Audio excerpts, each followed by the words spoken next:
Maksud wakaf.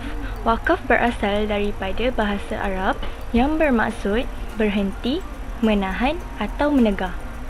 Namun dari segi fizikal pula, ianya bermaksud penyerahan harta benda ataupun hak milik tanpa ada susut fizikal untuk pengguna daripada pertama kali ianya diwakafkan sehingga akhir hayatnya dengan niat semata-mata hanya kerana Allah. Harta yang diwakafkan tidak boleh diambil kembali ataupun dimiliki oleh individu lain. Rukun wakaf terbahagi kepada 4, iaitu yang pertama, pewakaf, iaitu wakif. Yang kedua ialah harta yang diwakafkan, iaitu mauquf. Yang ketiga ialah penerima manfaat wakaf, iaitu mauquf alaihi. Dan yang keempat, penyataan wakaf, iaitu sighah. Syarat-syarat wakaf. Pertama, pewakaf, iaitu al-wakif. Pewakaf mestilah berakal, merdeka, dewasa, berkelayakan dan sukarela. Kedua, penerima wakaf atau dikenali sebagai al-mauqul alaihi, iaitu secara khusus seorang atau lebih dan tidak ditentukan pewakafnya. Ketiga, harta yang diwakafkan atau dikenali sebagai al-maquf, iaitu mempunyai nilai, boleh dipindah milik dan juga manfaat berkekalan serta milik sepenuhnya pewakaf. Dan yang terakhir adalah akad atau surat berkenaan wakaf, juga wasiat yang dikenali sebagai al-sighah, iaitu kata-kata atau lisan yang dilakukan untuk tujuan wakaf adalah wajib untuk mengesahkan harta yang diwakafkan. Jenis wakaf terbahagi kepada 2. Yang pertama ialah wakaf khas. Wakaf khas ialah harta yang diwakafkan dengan tujuan yang tertentu untuk membina tempat ibadat, contohnya masjid, sekolah dan juga pondok. Kedua pula ialah wakaf yang bertujuan untuk kebajikan Islam. Ianya tidak mempunyai tujuan yang khusus seperti wakaf khas tadi. Hukum wakaf. Para ulama mengatakan bahawa hukum wakaf adalah sunnah dan dianjurkan.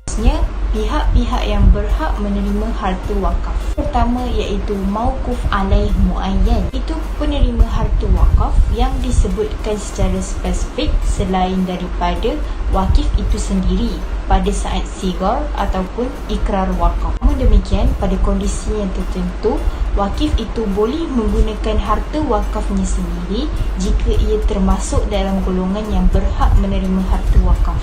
Contohnya, wakaf tanah digunakan untuk membina masjid. Wakif boleh menunaikan solat di dalam masjid tersebut kerana ia termasuk dalam golongan yang berhak menerima harta wakaf. Yang kedua ialah mauquf ala ghairu muayyan. Itu penerima manfaat wakaf yang tidak disebutkan secara spesifik. Contohnya fakir, miskin, fisabilillah. Berkongsi harta ke arah kebaikan. Perkongsian harta dengan pihak lain melatih diri individu untuk berkongsi harta benda kepada golongan yang tidak berkemampuan.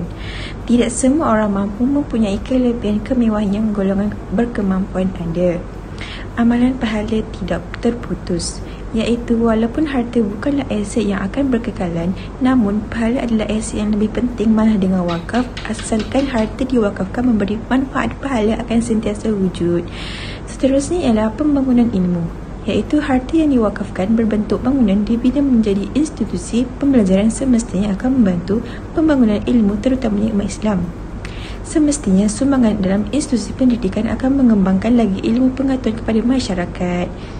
Dengan adanya badan-badan organisasi wakaf pertubuhan bukan kerajaan iaitu NGO yang ditubuhkan sekaligus dapat membantu ekonomi umat Islam ke arah yang lebih baik. Apabila wakaf dan cinta kemanusiaan dapat dihayati sepenuhnya, maka ia dapat menyumbang kepada kesejahteraan ummah. Pengkaji menggunakan kaedah kualitatif secara analisis sistematik berkaitan wakaf.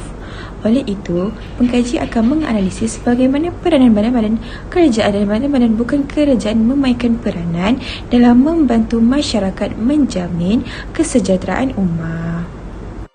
Antara perbezaan zakat, wakaf dan sedekah ialah Yang pertama ialah zakat. Zakat merupakan salah satu rukun Islam yang wajib ditunaikan sekiranya seseorang Muslim itu telah memenuhi syarat wajib zakat. Zakat terbagi kepada dua, iaitu zakat fitrah dan zakat mal. Zakat fitrah ditunaikan setiap bulan Ramadan sebelum solat Aidilfitri, manakala zakat mal pula ditunaikan setiap tahun ketika harta sudah mencapai nisab. Yang kedua ialah sedekah. Sedekah ialah segala pemberian dari seseorang kepada seseorang yang lain dengan niat tulus untuk mencari keredaan dan pahala dari Allah. Sebagai contoh, rumah, tanah dan gedung. Yang ketiga ialah wakaf. Wakaf merupakan salah satu bentuk sedekah harta secara permanen dengan memperbekukan tasarruf untuk hal-hal yang diperbolehkan syariat. Kesimpulannya, wakaf ialah satu ibadat yang digalakkan untuk mendekatkan diri kepada Allah. Dalam masa yang sama, wakaf berperanan dalam pembangunan ekonomi secara langsung.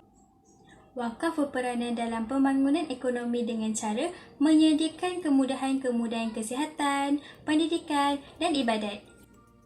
Apabila masyarakat telah mendapat kemudahan-kemudahan tersebut, bermakna mereka juga telah membangun.